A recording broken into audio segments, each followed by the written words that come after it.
मैं दुनिया के बहुत से देशों में घुमा हूं, और उन देशों में घुमा हूं जो भारत से करीब 16,000 18,000 मील दूर पर है, जहां पहले कोई भारतीय शायद गया हो, ऐसे देशों में मैं गया हूं। लेकिन जहां भी मैं गया लोगों ने मुझे आदर दिया, मुझे प्यार किया। एक बहुत छोटा सा अटलांटिक महासागर में बहुत छोटा सा द्वीप है, आइलैंड है, उसकी लंबाई चौड़ाई 15 मील तो लंबा है वो, और 10 मील चौड़ा है, इतनी बड़ा आइलैंड है। वहां करीब 1,000 1,500 की आबादी लोग रहते हैं। हम उस आइलैंड में पहुंच गए, कुछ वर्ष पहले की बात। वहां पहुंचे और वहां के एक व्यक्ति थे जो कहीं दूर से जानते थे, तो ये हुआ कि वो आएंगे, आपको वहां पर वो रिसीव करेंगे। हम जब वहां उतरे तो वहां वो आदमी आया नहीं अभी तक, तो एयरपोर्ट छोटा जहाज उतरता था, उससे हम गए थे। वहां हम घूमने लगे। वहां पर एक आदमी दूर से देखा तो मेरे पास आ गया। मेरे पास आकर मेरे से पूछने लगा कि आप कहाँ से आए हो। तो मैंने बताया कि मैं तो भारत से आया हूँ। भारत से आप आए हो? कहा जी हाँ। कैसे आए? तो वो जो आइलैंड है वो फ्री है, वहाँ किसी का पासपोर्ट या किसी को जाने आने की मनाही नहीं, दुनिया कोई आदमी वहाँ जा सकता है। तो कहा कि कैसे आए हो? और वो स्मगलरों का अड्डा है, दुनिया के लोग स्मगलिंग करने वाले वहाँ करते हैं। तो मैंने उससे कहा कि मैं तो यहाँ पर ऐसे आया हूँ। कहा कैसे आए हो? तो मैंने कहा कि मैं धर्म प्रचारक हूँ और यहाँ पर फिलॉसफी और योग की शिक्षा देने आया हूँ। बड़ा प्रसन्न हुआ, मेरे से कहने लगा कि आप आइए। उसकी दुकान थी वहाँ पर, वो ले गया, वहाँ पर बैठा दिया मुझे। जब वहाँ बैठे थोड़ी देर में वो आदमी जो मुझे लेने आने वाला था वो भी आ गया, पता लगाते लगाते। तो बताया हाँ स्वामी जी एक लाल कपड़े पहने हैं, ऐसे ऐसे बोले कि वहाँ बैठे हुए हैं। तो वहाँ आ गया, वो मिला मुझे। खैर हम उसके घर गए। वहाँ गए तो वो भी मेरे साथ गया, जब हमें बैठाया था। तो वहाँ 1 घंटे मेरा प्रवचन हुआ। अब प्रवचन होने के बाद वो कहने लगा कि आपने तो ये बात हमें कभी किसी जन्म में सुने ही नहीं थे, हमारे बाप दादे भी नहीं सुने होंगे जो आप हमें बता रहे हो। तो हम वहाँ पर 5 दिन रहे उस आइलैंड में, और 5वें दिन रोज सत्संग करते रहे। सवेरे योग की क्लास लगाते थे, लोगों को प्राणायाम सिखाते थे और ध्यान सिखाते थे, और उसके बाद में सायंकाल को 1 घंटे प्रवचन देते थे। वहाँ भाषा अंग्रेजी लोग जानते, दूसरी भाषा जानते नहीं। तो अब जिस दिन हम चलने लगे तो वो सब बहुत आदमी रोने लगे। तो मेरी एक शिष्या मेरे साथ थी जो अभी आई थी, कृष्णकांता जी। तो उन्होंने मेरे से कहा गुरुजी हम तो सोचते थे कि भारत के ही लोग जब आप जाते हो तो रोते हैं, अब यहाँ तो हमारी कोई रिश्तेदारी नहीं, जान पहचान नहीं, 4 दिन के लिए आए तो भी लोग रो रहे हैं। वह कारण क्या है इसका? कारण ढूंढो। इन लोगों ने हमें, हम तो अपरिचित आदमी थे यहाँ पर, इन लोगों ने हमारे में क्या देखा, क्यों इनका इतना प्यार हो गया? मैं एक से पूछा, उनका भाई क्यों रो रहे हो तुम? वो कहने लगा कि पता नहीं किस जन्म के पुण्य के परिणाम से आप मिले, दोबारा फिर ऐसा कोई आदमी मिलेगा कि नहीं मिलेगा, इसलिए रो रहे। तो मेरे कहने के प्राय कि मैं दुनिया में जहां गया सब जगह मुझे प्यार मिला और सब मुझे अपना लगा, कोई गैर लगा ही नहीं। कभी ये नहीं लगा कि ये गैर लोग हैं। अब वो क्या खाते हैं, क्या पीते हैं, कैसे रहते हैं, इस पर मैंने ध्यान नहीं दिया कभी। उनका आहार विहार उनके साथ है, मेरा आहार विहार अपने साथ है।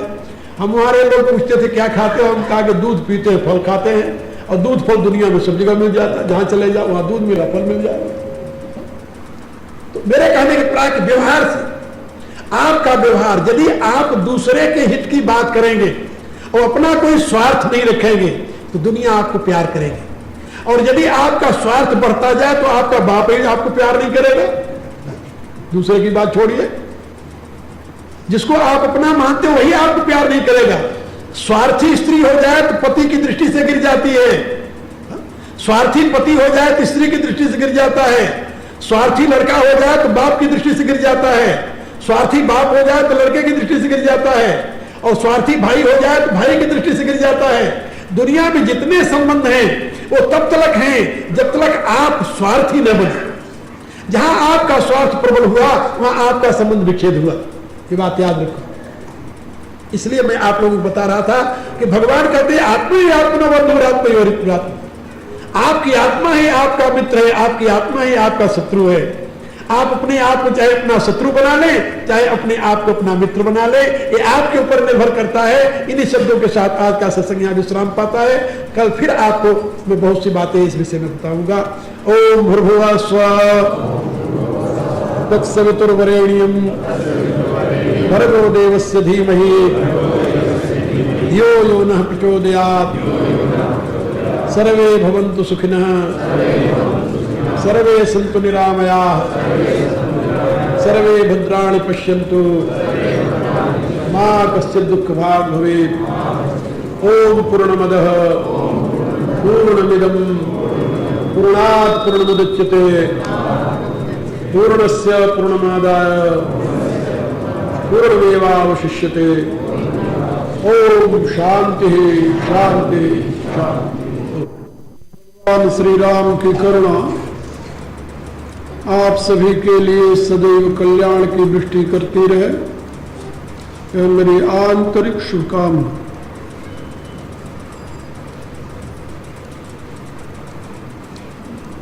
कल मैंने आप लोगों को एक बात समझाई थी कि मनुष्य अपने उत्थान और पतन का स्वयं जिम्मेदार है। यह नियम केवल व्यक्ति के लिए ही नहीं है,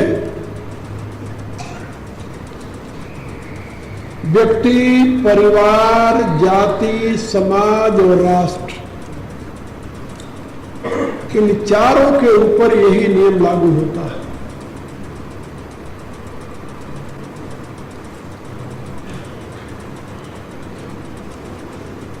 जो राष्ट्र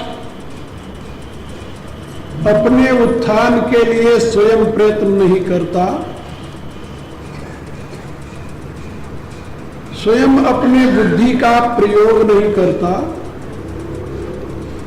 वह कभी भी दूसरे के सहारे से उठकर खड़ा नहीं हो सकता। जो जाति अपने उत्थान के लिए प्रयत्नशील नहीं होती, दुनिया में कोई भी शक्ति उसका उत्थान नहीं कर सकती। इतिहास इसके लिए साक्षी। एक डिवाइन लॉ है, दिव्य नियम है कि मनुष्य अपना उद्धार और अपना पतन स्वयं के द्वारा ही करता है। अब यहां पर एक प्रश्न होता है कि कैसे हम जाने कि हम अपने उत्थान में लगे हैं या पतन में। तो भगवान ने इसके लिए एक क्राइटेरियन अंग्रेजी में कहते हैं, एक लक्षण बताया। लक्षण उद्धरेत आत्मना आत्मानम न आत्मानम अवसादेत। ये तो निर्देश है, आदेश है। और इसके लिए साधन क्या है?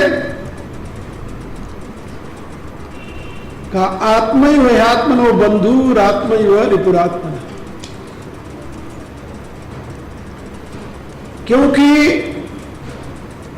अपनी आत्मा ही अपना बंधु है और अपनी आत्मा ही अपना शत्रु।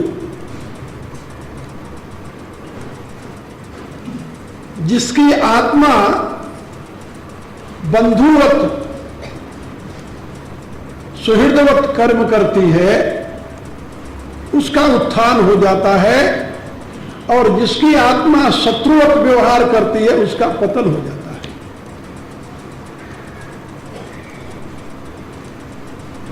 तो कैसे हम समझें वह कौन सी ऐसी विधि है जिससे अपनी आत्मा अपने साथ बंधुवत व्यवहार करे, शत्रुवत न करे। भगवान ने कहा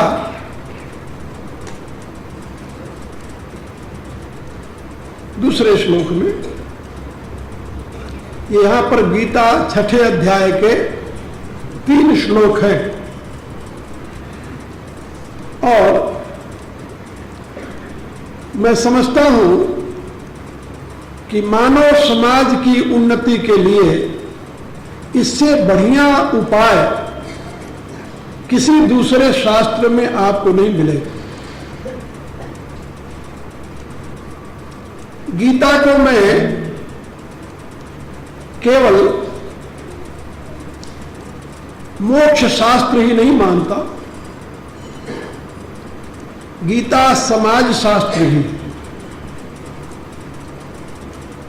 गीता धर्म शास्त्र है, गीता अर्थ शास्त्र है, गीता मोक्ष शास्त्र है। मनुष्य के जीवन के लिए जितने प्रकार के ज्ञान आवश्यक हैं, उन समग्र ज्ञानों का मूल स्रोत गीता में निहित है। गीता अपने आप में पूर्ण दर्शन है, पूर्ण दर्शन, एकांगी नहीं। कुछ विद्वानों ने ऐसा कहा कि गीता उपनिषदों का सार है,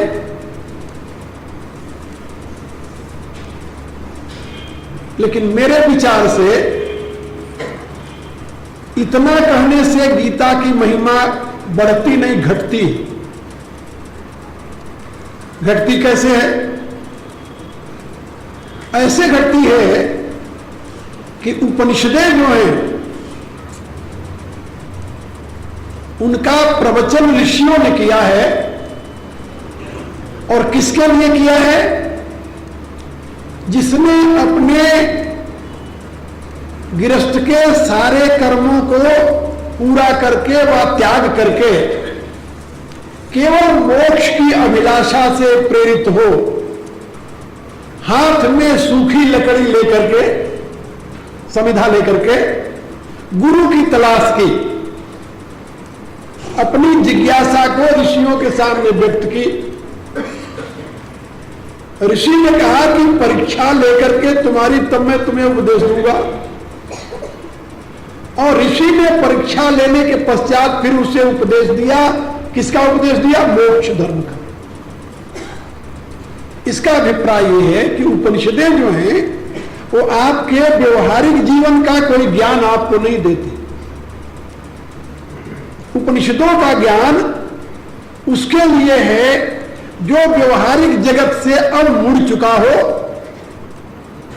दूसरे शब्दों में अघा गया हो या फेडअप हो चुका हो, और अब उसे केवल मोक्ष की चाह हो, उसके लिए उपनिषदों का संदेश है। लेकिन गीता ऐसा ग्रंथ नहीं। गीता का जिज्ञासु हाथ में समिधा लेकर के सारे कर्तव्यों का त्याग करके ब्रह्म विद्या की खोज में नहीं निकला है। वो तो हाथ में धनुष बाण लेकर के, अपने पीठ पर तरकश बांध करके, अगल बगल 2 तलवारें और खड्ग धारण करके एक विशाल रथ के ऊपर बैठकर शत्रु की तलाश में निकला है। पढ़ते हो ना आप लोग गीता? उसमें गीता का जिज्ञासु अर्जुन शत्रु की खोज कर रहा है, ब्रह्म की खोज नहीं कर रहा। भगवान से कहता है, भगवान सेनयोर भयोर मध्य रथम स्थापे में च्युत, हे अच्युत मेरे रथ को दोनों सेनाओं के बीच में खड़ा करो। क्या करेगा भाई? यावत्यता निरीक्ष्याम योद्धुकामान वस्थितान कैर्मया सहयोधव्यम अस्मिन् रण समुद्र में। जरा मैं देखूं तो कि इस युद्ध में कौन है मेरे साथ युद्ध करने वाला, मैं उनको देखना चाहता हूं। कहने का अभिप्राय अपने प्रतिद्वंदी की तलाश कर रहा है, वो शत्रु की तलाश कर रहा है, वो ब्रह्म की खोज में नहीं निकला। भाई शत्रु की तलाश करते करते ये ब्रह्म विद्या का प्रागट्य कैसे होगी? कहा शत्रु की तलाश करते करते जब आगे बढ़ा वो, तो अपने शत्रु के रूप में किसको पाया जानते हो? शत्रु के रूप में पाया अपने परम पूज्य गुरु को और अपने परम वंदनीय पितामह को। भगवान ने उसका रथ ले जाकर के भीष्म द्रोण प्रमुखतः सर्वेशाम च महिक्षिताम उवाच पार्थ पश्यतान समयतान कुरुनि।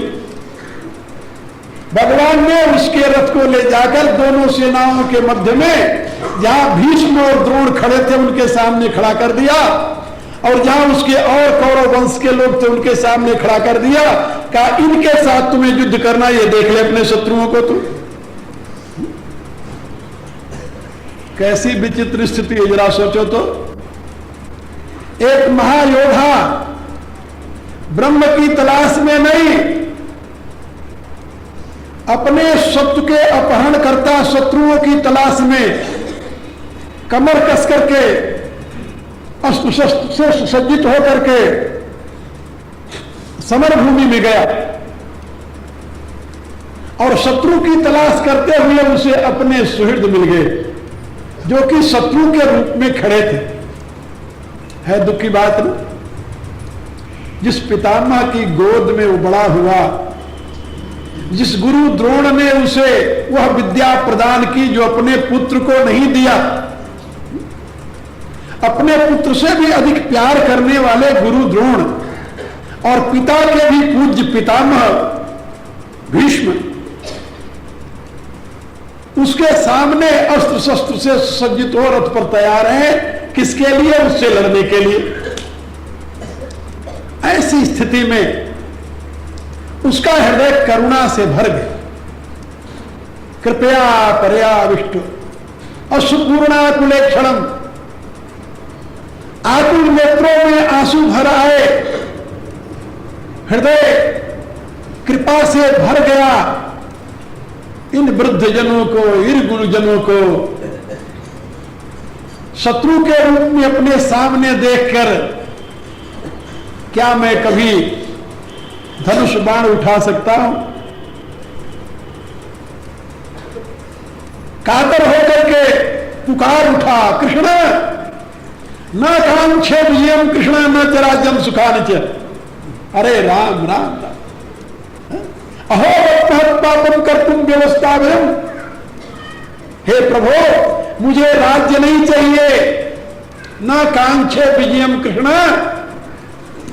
हे कृष्ण, मुझे विजय नहीं चाहिए, न च राज्यम सुखानि च, मुझे राज्य नहीं चाहिए, मुझे सुख नहीं चाहिए। क्यों नहीं चाहिए भाई? कहा भला सोचिए तो,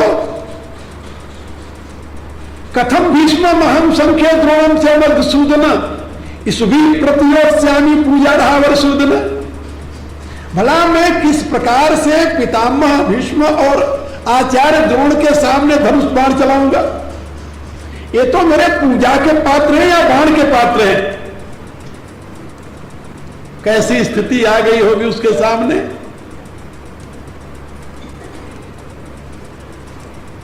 किंग कर्तव्य विमूढ़ हुए उस परम वीर अर्जुन के इस विषादग्रस्त स्थिति से मुक्त करने के लिए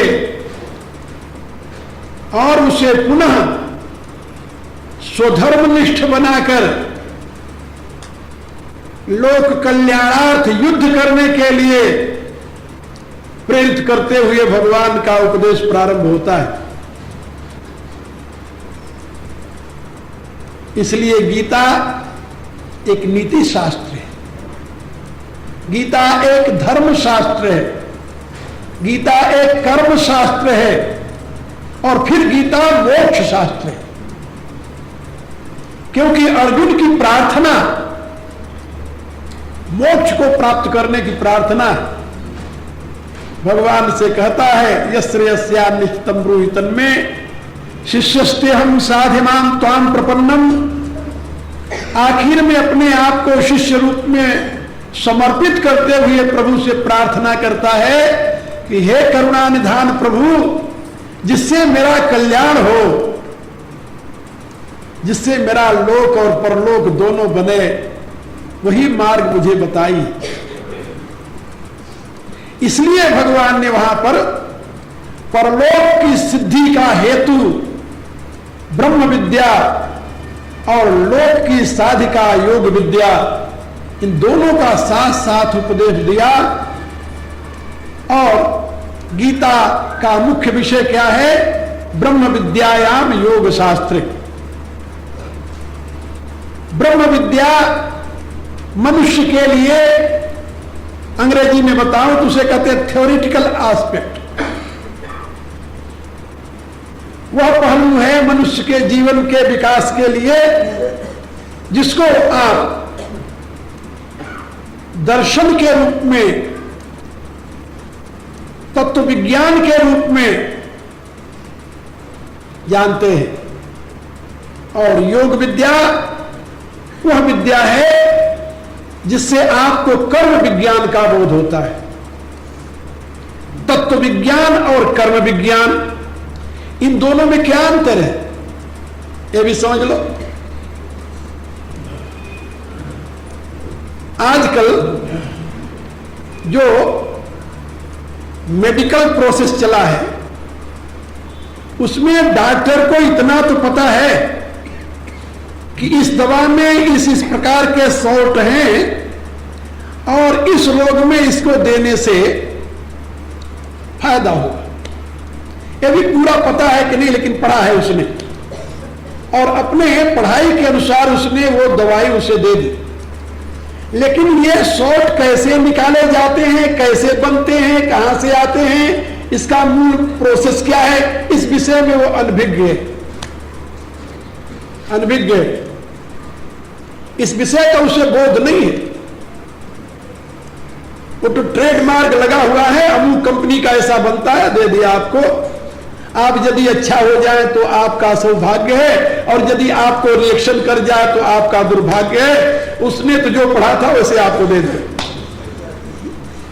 लेकिन प्राचीन काल में भारत में एक प्रक्रिया थी। वो प्रक्रिया क्या थी भाई? आयुर्वेद का ज्ञाता जो था वैद्य, वो आपकी नाड़ी पकड़ता था और यह देखता था कि आपके रोग का मूल कारण क्या है और उस कारण को कैसे नाश किया जा सकता है। रोग में दो प्रकार के कारण होते थे, एक तो तत्व का अभाव और दूसरा यानी तत्व की वृद्धि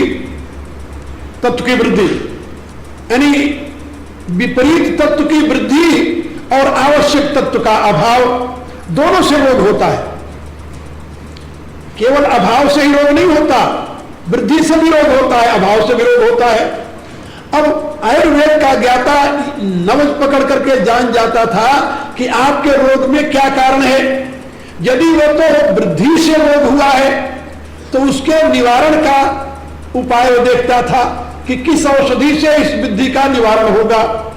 और यदि अभाव से रोग हुआ है तो वो ये जानता था कि अमुक प्रकार की औषधि से इस तत्व की वृद्धि हो जाएगी। और फिर आपके उसके अनुसार वो स्वयं औषधि को लाता था, उसको बनाता था, तैयार करता था और देता था। उसको विश्वास था कि मेरी बनाई हुई औषधि फेल नहीं हो सकती। अब इसको क्या कहेंगे?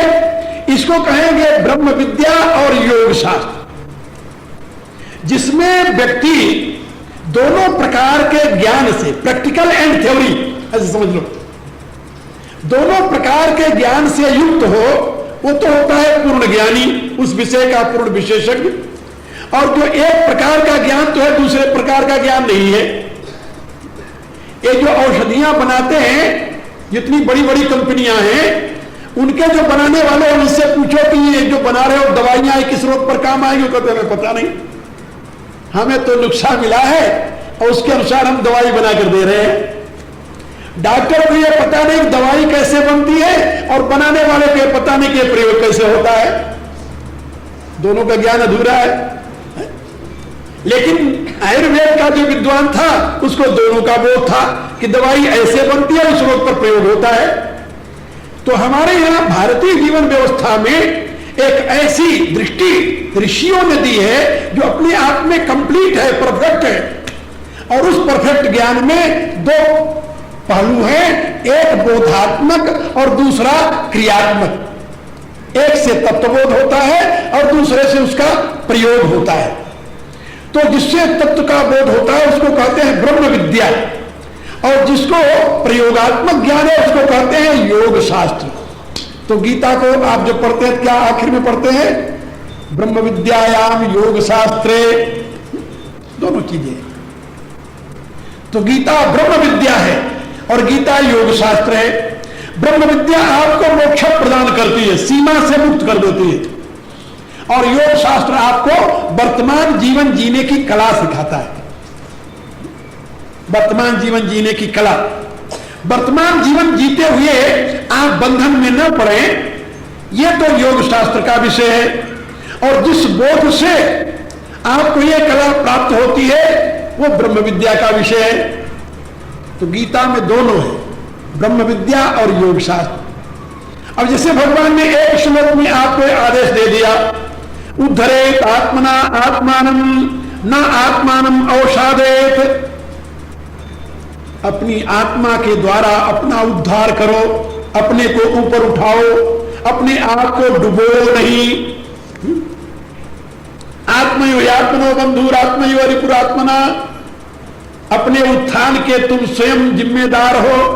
तुम्हारी आत्मा ही तुम्हारा बंधु है और तुम्हारी आत्मा ही तुम्हारा शत्रु है। अब ये तो कह दिया भगवान ने, लेकिन अब कैसे पता चले कि भाई हमारा उत्थान जिस बंधुत्व भाव से होगा वो विधि कौन सी है, और कैसे पता चले जो कुछ हम कर रहे हैं ये हमारे पतन के लिए है या उत्थान के लिए है? तो भगवान ने उसके लिए आगे संदेश दिया, बंधुरात्मान मनस्तस्य एन आत्मना एन आत्मा एवं आत्मना जीत है। अब ये लक्षण बता दिया भगवान ने। क्या लक्षण बताया? एन आत्मना आत्मानं जीत तस्य मनः बंधु, जिसने अपनी आत्मा से अपने आप को जीत लिया है। ये आत्मा को जीत लिया का अभिप्राय, या आत्मा माने शरीर, आत्मा माने इंद्रियां, आत्मा माने मन, और आत्मा माने बुद्धि। ये आत्मा शब्द का प्रयोग गीता और उपनिषदों में अनेक अर्थों में होता है, और सही माने में आत्मा शब्द का तो अर्थ होता है चेतन। अब वो आपकी चेतना किस स्तर पर है? कल भी मैंने बताया था कि शरीर स्तर पर जो चेतना है वहां जब संकेत करेगा तो आत्मा माने आपका शरीर हो जाएगा। इंद्रिय स्तर पर जो चेतना है तो वहां आत्मा माने आपकी इंद्रियां हो जाएगी। मन के स्तर पर जो चेतना है उसके लिए आत्मा माने आपका मन हो जाएगा। अहम के स्तर पर जो चेतना है वहां आत्मा माने अहम हो जाएगा। बुद्धि में अभिव्यक्ति जो चेतना है वहां पर बुद्धि आत्मा माने हो जाएगी। लेकिन तत्वतः आत्मा माने तो आत्मा है, आत्मा माने वह विशुद्ध चैतन्य सच्चिदानंद ब्रह्म, ऐसा समझ लो। वेद में इसी अर्थ में इसका प्रयोग है। अब यहां भगवान कह रहे हैं एन आत्मना आत्मानं जितः, जिसने अपने द्वारा यानी अपनी बुद्धि के द्वारा अपने इंद्रियों को, अपने मन को जीत लिया है। तस्य मन आत्मना बंधु, उसका मन जो है वो तो उसकी आत्मा का बंधु बन गया। ये बीज मंत्र है किसका? उत्थान का। अब आप लोग ये देखें, क्या आप इसमें प्रयत्नशील हैं कि आप अपने इंद्रियों को, अपने मन को, अपनी इच्छाओं को, अपनी कामनाओं को जीत लें? आप उनके गुलाम न बने, आप उनके सामने पराजित न हो। क्या ऐसी इच्छा शक्ति, ऐसा विल पावर आप में आया है? यदि नहीं आया तब तो आप हारे हुए हैं। जो अपनी आत्मा को जीत लिया है, आत्मा माने इंद्रियों को, आत्मा माने कामना को, ऐसे समझ लो। अपनी इच्छाओं के ऊपर जिसने विजय प्राप्त कर लिया, उसकी आत्मा उसकी बंधु बन गई। और जिसने इच्छाओं की दासता स्वीकार कर ली, हार गया है, उसकी आत्मा उसकी शत्रु बन गई। यहां आत्मा शब्द का अभिप्राय दूसरा प्रकृति है, क्योंकि बुद्धि से लेकर बुद्धि, अहम, मन, इंद्रियां, शरीर, ये किसके कार्य है? प्रकृति के। भूमि, रापः, अनिलो, वायु, खम, मनो, बुद्धिरेव च अहंकार नियम में भिन्ना प्रकृति अष्टधा। ये अष्टधा प्रकृति के कार्य है। पृथ्वी, जल, अग्नि, वायु, आकाश, मन, बुद्धि, अहंकार। इन्हीं को आत्मा कहा भगवान ने। और इनको जिसने जीत लिया है, इनके अधीन जो नहीं हुआ, इनके पीछे जो नहीं दौड़ता, इनकी गुलामी जो नहीं करता, इनसे अपनी महिमा जो नहीं मानता, वो तो आत्मजित कहा जाता है। क्या सही माने में अपन ने आत्मजित होने का प्रयत्न किया है? यदि नहीं किया तो अपन हारे हुए हैं। जब हारे हुए हैं तब तो अपना डुबो रहे हैं, उत्थान कहां से होगा? फिर तो डूबने के रास्ते पर चल रहे हैं। आप सोचिए, यदि आपकी कामनाएं आपके अधीन हैं, किसी पड़ोसी के घर के किसी सुंदर पदार्थ को देख करके बिना उसकी उपयोगिता और अनुपयोगिता समझे उसको पाने की कामना जागृत हो गई और रातों दिन उसी में उलझे रहे। एक कहानी मेरे गुरुदेव सुनाया करते थे, पढ़ाते समय विनोद में कहानी सुनाते थे।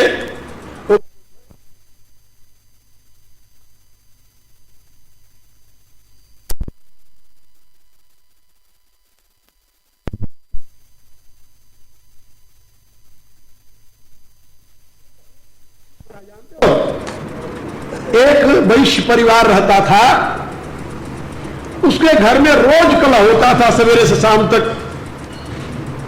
और उसके बगल में एक पंडित जी थे, उनके यहां बड़ी शांति और भगवान की उपासना करते शांति से रहते थे। अब घर में जब वह वैश्य अपने दुकान से आवे तो कलह शुरू हो जाए और वहां देखे कि ये ब्राह्मण रोज जाता है भिक्षा मांगने सवेरे और 10 जजमानों के यहां से सीधा कहते हैं, हमारे यहां आप क्या भी कहते होंगे, आटा और दाल जजमान दे देते थे। वो ले आता है, पंडितानी पकाती है, आराम से खाते हैं और सोते हैं। सायंकाल भगवान का कीर्तन करते हैं, भजन करते हैं, कोई कलह नहीं होता। कितने शांति से रहते हैं। तो रोज उसकी स्त्री कहे कि तुम आते हो दुकान से, यहां कलह शुरू कर देते हो, अपने पड़ोसी को तो देख लिया करो कि उनको भगवान ने कुछ नहीं दिया है, तब भी वो शांति से रहते हैं। रोज सुनते सुनते उसके दिमाग में एक दिन बात आ गई। उसने कहा कि भाग माने, इनको 99 का चक्कर नहीं है। उसने कहा कि ये 99 का चक्कर क्या होता है? कहा कोई नहीं, बता देंगे। एक दिन उसने अपने दिल को मजबूत किया और 99 रुपए, सस्ती के जमाने थे, 99 रुपए चांदी वाले जो टन टन करते थे उसकी एक पोटली बांधकर उसके घर में डाल दिया। अब सवेरे पंडित तो चले गए भिक्षा में। पंडितानी जब घर बुहारने लगी तो देखा तो वहां कुछ पड़ा हुआ था। उसने खोला तो चमकते हुए चांदी के सिक्के। उसने गिना तो 99 थे, 99 थे। अब उसने सोचा कि इसे 100 तो बनाना चाहिए। अब 100 कैसे बने? 100 बनाने के लिए कोई दूसरा रास्ता था नहीं। पंडित जी भिक्षा मांग करके ले आते तो उसमें तो भोजन होता था। अब उसने सोचा कि यदि थोड़ा थोड़ा आटा इसमें से बचा लिया जाए तो कुछ दिनों में, क्योंकि सस्ती का जमाना था, कुछ दिन बीत जाएंगे तो हो सकता है कि रुपए का आटा बिक जाए। और पंडित जी तो मांग करके उतना ही लाते थे जितने से परिवार पलता था। परिवार में बच्चे भी थे, पंडित और पंडितानी। अब क्या हुआ जानते हो? अब वो जो पंडित जी लाते थे उसमें से आधा तो रख लेती थी और आधे को पका कर देती थी। लड़का मांगता तो कहती अब नहीं है। पंडित 2 रोटी ज्यादा मांगते तो कहती नहीं है। अब लड़के दिन भर काय करने लगे, वहां 99 चक्कर शुरू हो गए। अब वही कला वहां शुरू हो गया, रोज लड़ाई शुरू हो गई। तो अब वो एक दिन जब वो आए सेठ जी दुकान से, तो बगल में जैसे वहां कला शुरू हुई वैसे वहां भी हो रही थी।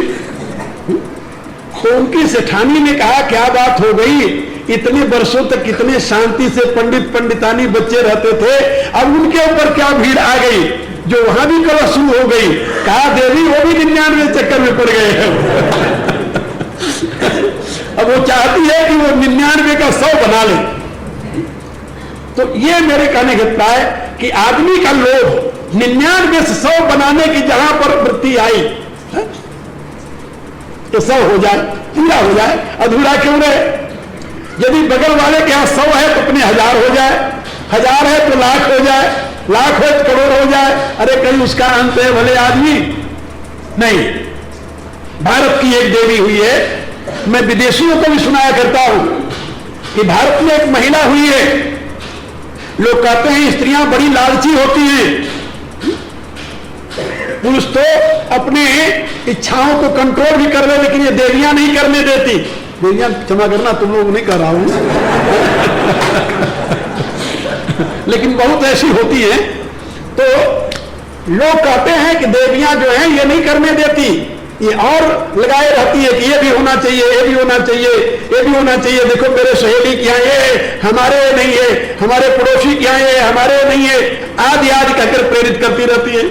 बेचारा उनकी कामना को पूर्ण करने के लिए आदमी अनेकों प्रकार के ईमानदारी से तो पूरा नहीं कर सकता, तो बेईमानी में लग जाता है और कहता है ठीक है चलो। लेकिन मैंने कहा कि उपनिषद में एक महिला है भारत की, एक नारी, जिसका नाम था मैत्रेयी। सुना होगा शायद कुछ लोगों ने नाम। याज्ञवल्क्य के एक ऋषि हुए हैं, उनकी 2 पत्नियां थी, कात्यायनी और मैत्रेयी। याज्ञवल्क्य ने निश्चय किया, बड़ी विपुल संपत्ति थी उनके पास, उन्होंने निश्चय किया कि अब हमें परिव्रज्या, अब हमें संन्यास ले लेना चाहिए। शास्त्रार्थ करते थे, शास्त्रार्थ में विजयी होते थे तो संपत्ति जो इनाम के रूप में रखा रहता था, प्राइज के रूप में सब उनको मिल जाता था, वो ले आते थे। तो उन्होंने निश्चय किया कि अब हम संन्यास ले लें। तो उन्होंने दोनों देवियों को बुलाया, बैठा दिया, अपने सारी संपत्ति को 2 भाग में बांट दिया। बांट करके कहा कात्यायनी ये तेरा है और मैत्रेयी ये तेरा है। मैत्रेयी ने पूछा भगवान आप? कहा मैं तो परिव्रज्या ग्रहण करने जा रहा हूं। मैत्रेयी सोचने लगी कि हम 2 इनकी पत्नियां, दोनों इनमें श्रद्धा रखती हैं, दोनों इनकी सेवा करती हैं, इतनी विपुल संपत्ति है, दुनिया में इतना बड़ा सम्मान है, विदेहराज जनक ऐसे इनके शिष्य हैं, इतना होने पर भी ये परिव्रज्या ग्रहण करने जा रहे हैं, संन्यास लेने जा रहे हैं। तो इसका अभिप्राय जो संन्यास है वो इससे भी ज्यादा सुखदायक होगा। आदमी तो तभी किसी वस्तु को तभी छोड़ता है ना जब उससे अधिक मिले। ये तो मनुष्य की वृत्ति है, जहां वो है उससे अधिक मिलेगा तो उसे छोड़ेगा, और यदि उससे कम मिलेगा तो उसे क्यों छोड़ेगा वो। तो मैत्रेयी विचार करने लगी कि इससे भी अधिक कुछ मिलने वाला है, इसलिए छोड़ रहे हैं। तो उसने पूछा प्रभु आप तो परिव्रज्या ग्रहण करने जा रहे हो और मुझे जो संपत्ति दे रहे हो इससे मुझे क्या मिलेगा? उन्होंने कहा कि देवी एक संपत्तिशाली व्यक्ति के लिए जितनी सुविधा प्राप्त हो सकती है वो सुविधा तुम्हें इस संपत्ति से मिल जाएगी। सुविधा, क्योंकि संपत्ति आपको सुविधा दे सकती है, सुख नहीं देती। तो सुख देती है क्या रहा है? संपत्ति से आपने बहुत सुंदर मार्बल लगाकर ऊपर नीचे तक महल बना लिया, लेकिन क्या उस महल में आपको शांति दे देगी? संपत्ति से आप सुंदर पलंग खरीद कर ले आए, लेकिन नींद तो नहीं खरीद सकते। वो कंपोज खाकर भले सो जाएं आप, दैट इज अनदर थिंग, लेकिन वो संपत्ति नींद नहीं दे सकती। संपत्ति से आप साधन खरीद सकते हैं, लेकिन सुख नहीं मिलता, शांति नहीं मिलती। तो याज्ञवल्क्य ने कहा देवी एक अमीर आदमी जितनी सुविधा की वस्तुएं ले सकता है वो सब संपत्ति से तुम्हें मिल जाएगी। पूछ लिया मैत्रेयी ने क्या इससे अमृतत्व की प्राप्ति होगी? उन्होंने कहा कि नहीं देवी, संपत्ति किसी को अमृतत्व प्रदान नहीं करती। न वित्तीय न तर्पणीयो मनुष्य, वेद की घोषणा है कि मनुष्य कभी संपत्ति से तृप्त नहीं होता, ये तो और अशांति देती है, अमृत कहां देगी। आप सोचिए, भारत की उस महान महिला के जीवन को देखिए, उसने तुरंत सारी संपत्ति को लात मारा, लात मारते हुए कहा, एन हम अमृता श्यामा हम तेन किम कुर्या। कहा जो संपत्ति मुझे शांति नहीं दे सकती, सुख नहीं दे सकती, अमृतत्व प्रदान नहीं कर सकती, उसे लेकर मैं क्या करूंगी।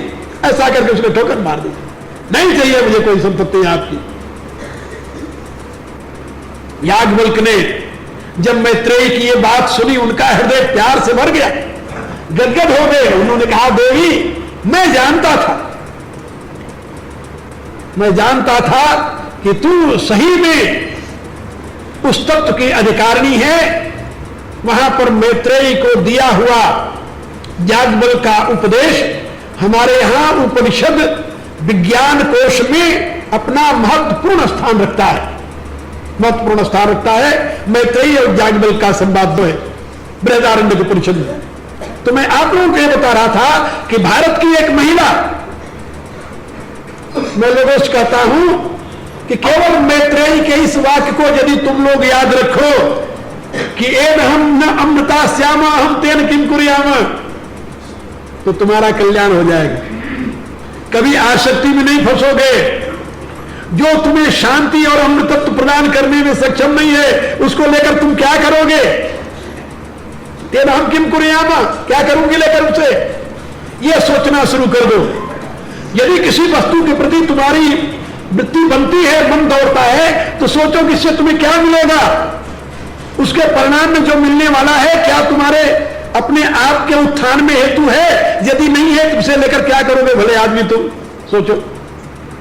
मैत्रेयी ने सोचा कि इसको लेकर मैं क्या करूंगी, दुनिया के उस वैभव को लेकर क्या करोगे जो तुम्हें अशांति देता है, जिससे तुम्हारे यहां कलह पैदा हो जाए, जिससे तुम्हें रात में नींद नहीं आवे, जिससे तुम्हारा ब्लड प्रेशर हाई हो जाए, उसको लेकर क्या करोगे भाई तुम। लेकिन नहीं, ऐसे होता है। एक सज्जन मेरे पास आए, बड़े दुखी थे और बहुत पैसे वाले। मैंने पूछा, हमका भाई तुम इतने अशांत क्यों हो। कहा, गुरुजी एकांत में बात बताऊंगा। मैंने सोचा कोई खास बात होगी जो एकांत में बता रहा है। वहां कुछ लोग बैठे थे, उनको कहा भाई तुम लोग जरा दूर चले जाओ, तो कोई खास बात करना चाहते हैं। जब चले गए तो मेरे से कहने लगा, हम कहा बताओ तुम्हें अशांति का कारण क्या है। वो कहता है कि पैसा इतना हो गया घर में, न रात में नींद आती है न दिन में नींद आती है, चिंता लगी रहती है कि ऐसा न हो कि इनकम टैक्स वाले रेड कर दें और मैं जेल में बंद हो जाऊं। मैंने उससे कहा भले आदमी, फिर इतना इकट्ठा क्यों किया तू। यदि तुम्हें इतनी चिंता है कि उस पैसे ने न तुम्हारी नींद हराम कर दी, भोजन नहीं, जो रात में सोएगा नहीं वो दिन में क्या खाएगा। अब तुम एक रोगी होकर पड़ गए, और रोगी के होने में कारण क्या रहा, धन पैसा, क्योंकि घर में रख नहीं सकते, किसी दिन रेड हो जाए बाहर फेंक नहीं सकते, कहीं कहां ले जाए उसे। अब मुसीबत आ गई है तो वो बचा हुआ है, कोई उपाय बताओ। उपाय क्या है, कुएं में डाल दो उठाएगा। भाई किस काम आएगा।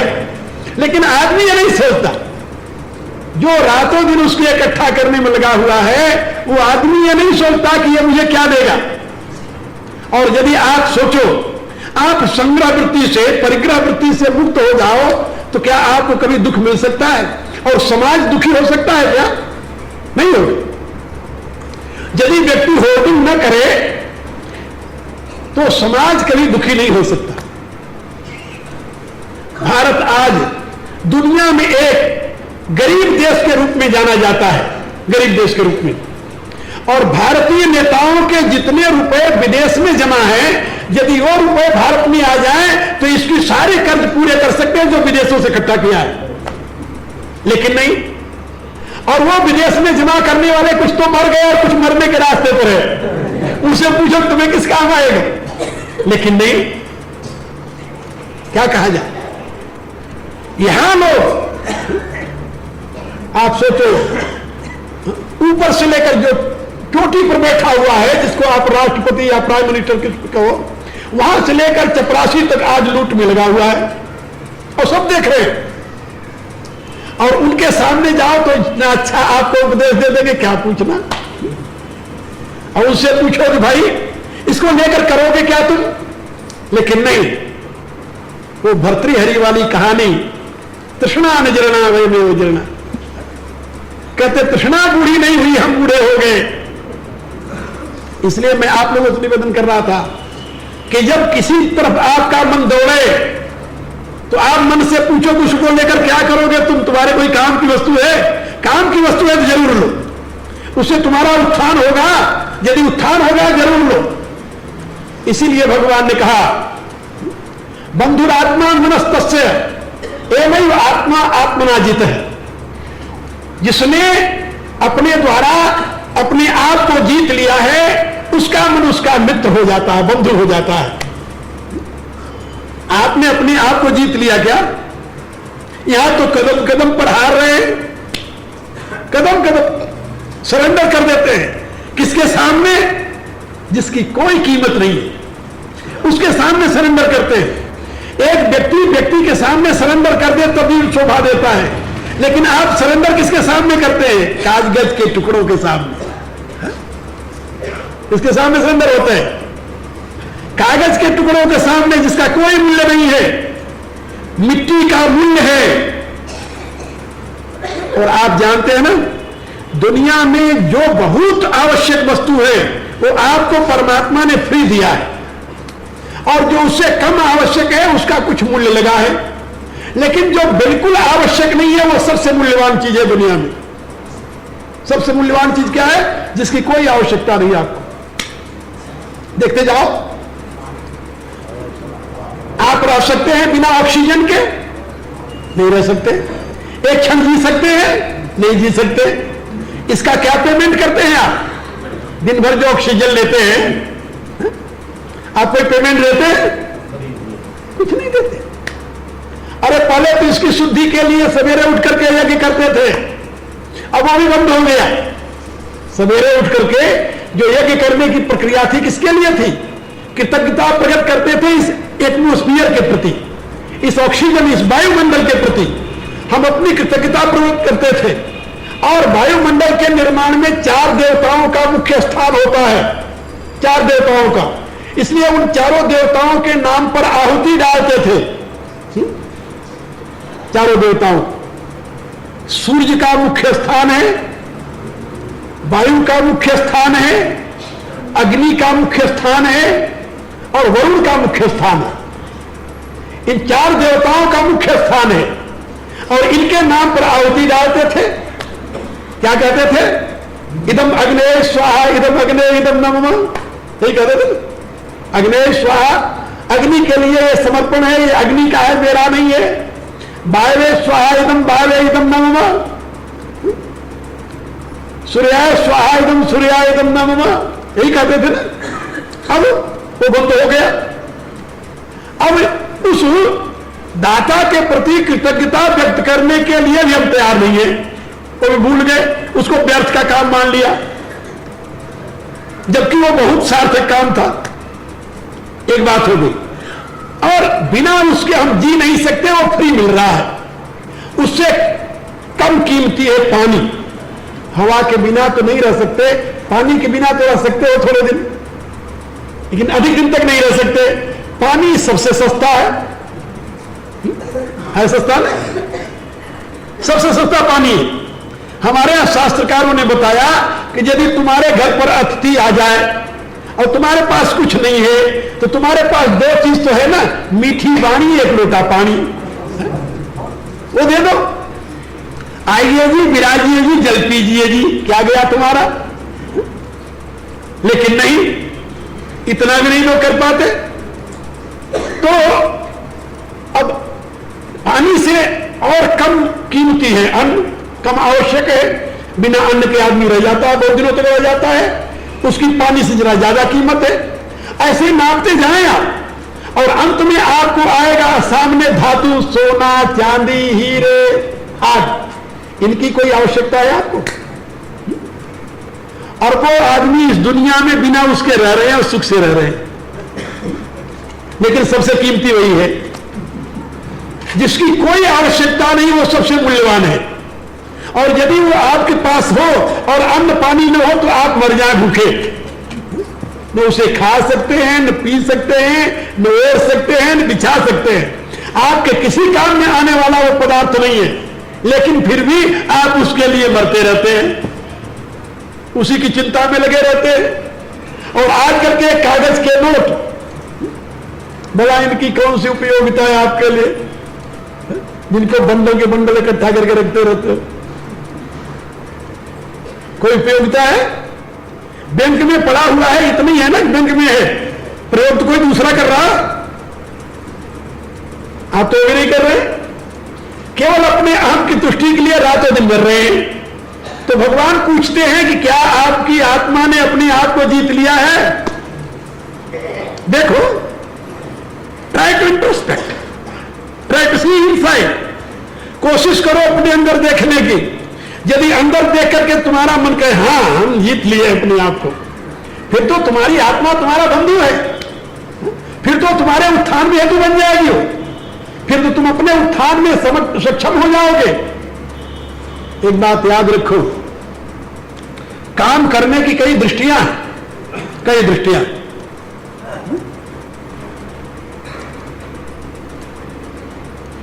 आप लोगों ने सुना होगा, इस समय दुनिया में सबसे बड़ा देश, सबसे धनी देश जापान है। जापान से अधिक धन किसी देश के पास नहीं है। अमेरिका भी उसका कर्जदार है, अमेरिका भी उसका कर्जदार है। किसका? जापान का। और जापान एक छोटा सा देश है, घनी आबादी वाला देश है, नेचुरल सोर्सेज नाम की वहां कोई चीज नहीं है। आप जरा सोचिए, जो लोग लकड़ी की नाव बनाकर उसके ऊपर 6-6 इंच या 8-8 इंच मिट्टी डालकर उसके ऊपर धान बो करके, आपने सुना कि नहीं? हाँ, खेती कैसे करते हो? जमीन खेती वाली तो है नहीं, बहुत थोड़ी सी है, तो उनके खेती का जरिया क्या है? लकड़ी के नाव बनाते हैं जो समुद्र में है, क्योंकि चारों तरफ समुद्र है, और उस नाव के ऊपर मिट्टी डालते हैं और उस मिट्टी के ऊपर वो खेती करते हैं, उससे अपना गुजारा करते हो। ऐसा देश जिसके पास नेचुरल सोर्सेज नाम का कोई साधन नहीं है, वो दुनिया का सबसे बड़ा धनी देश है। और भारत जिसके पास दुनिया का सबसे अधिक नेचुरल सोर्सेज है, वो दुनिया में गरीब देश कहा जाता है। और मैं भी विदेशियों से बताता हूं कि India is a rich country but populated bye poor people. Bharat एक बहुत समृद्धशाली देश है जो गरीबों द्वारा आबाद है।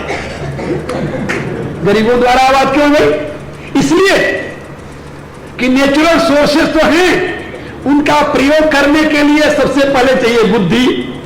क्या वो तो बहुत है हमारे यहां तो हर एक आदमी बुद्धिमान है, हर एक आदमी फिलोसफर है। और दूसरा उसके लिए चाहिए श्रम। बोले यहां भी बहुत श्रमिक है। आप देखिए बड़े बड़े शहरों में तो श्रमिकों की मार्केट लगती है, उसको लेबर मार्केट कहते हैं। पता नहीं यहां लगती कि नहीं लगती है ना। श्रमिकों की कमी नहीं है, बुद्धिमानों की कमी नहीं है, नेचुरल सोर्सेज की कमी नहीं है। कमी किसकी है जानते हो? कमी किसकी है?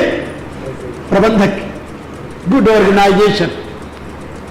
हमारे यहां संपत्ति के 4 हेतु बताए गए हैं, natural sources, ability and labour.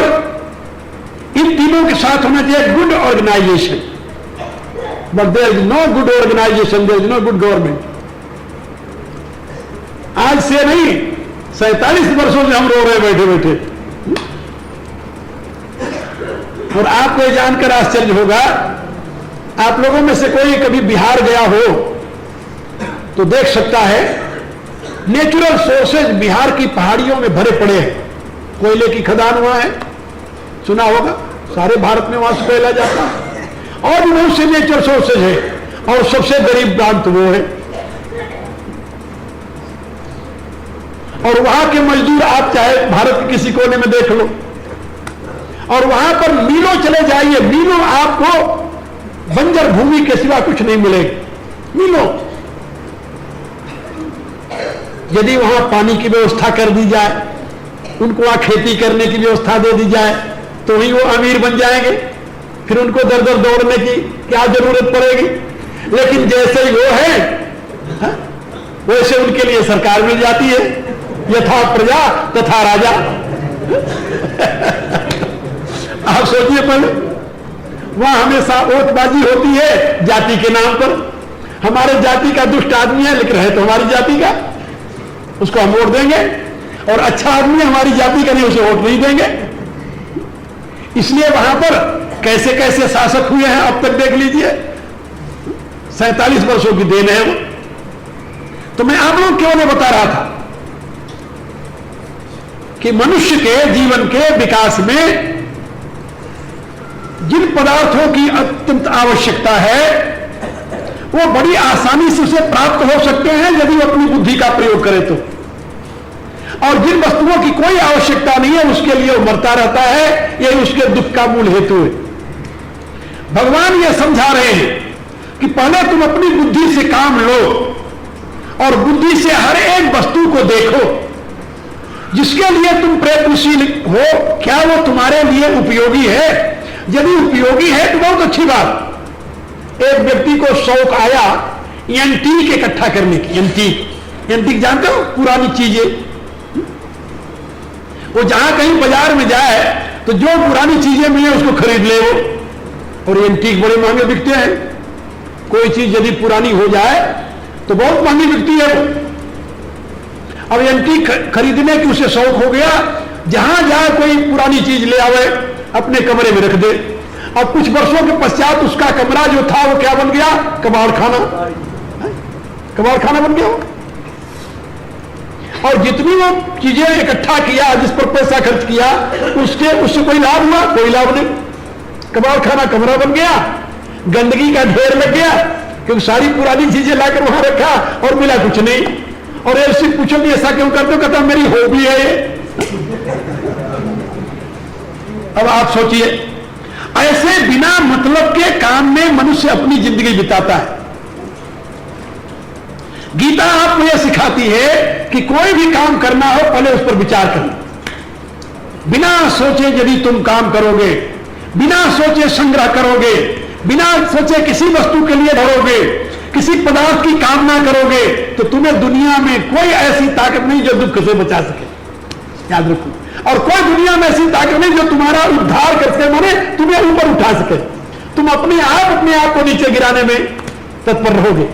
और यदि तुम अपने ज्ञान से काम लिया, विवेक से काम लिया, बुद्धि से काम लिया, और जो आवश्यक वस्तु है उसका संग्रह करो, जो व्यर्थ की वस्तु है उसका त्याग कर दो।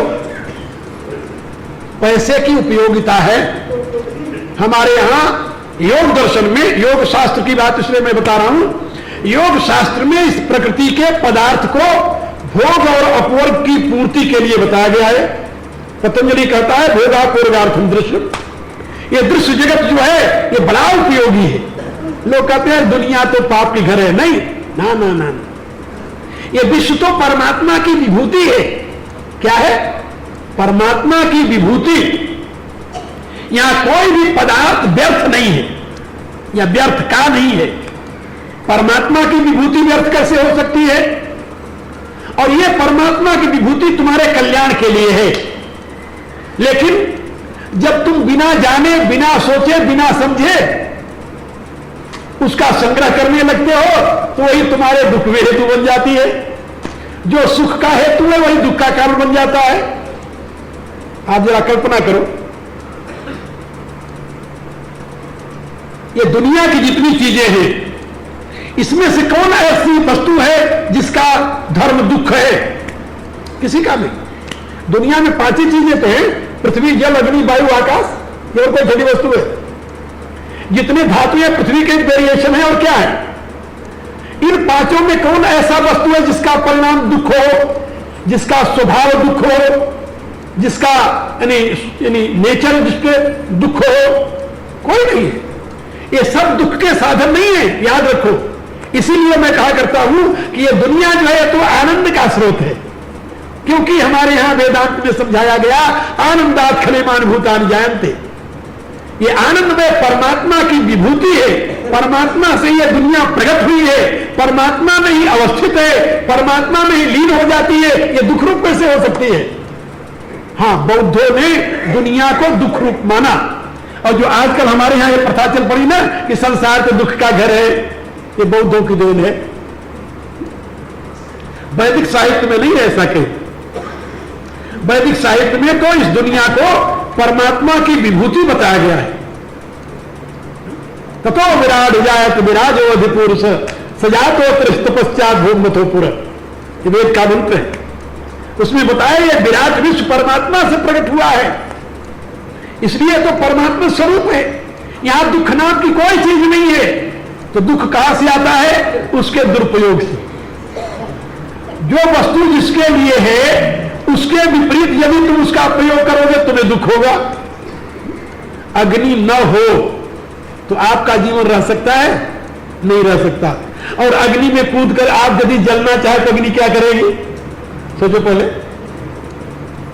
अग्नि आपके जीवन का साधन है, लेकिन आप अग्नि में कूदकर जलना चाहे तो अग्नि क्या करेगी? बेचारी बताओ, मना करेगी क्या? नहीं। अग्नि सुख का साधन है, दुख का साधन नहीं है। लेकिन आप ध्यान कर उसमें हाथ डाल दे तो फिर दुखी होंगे।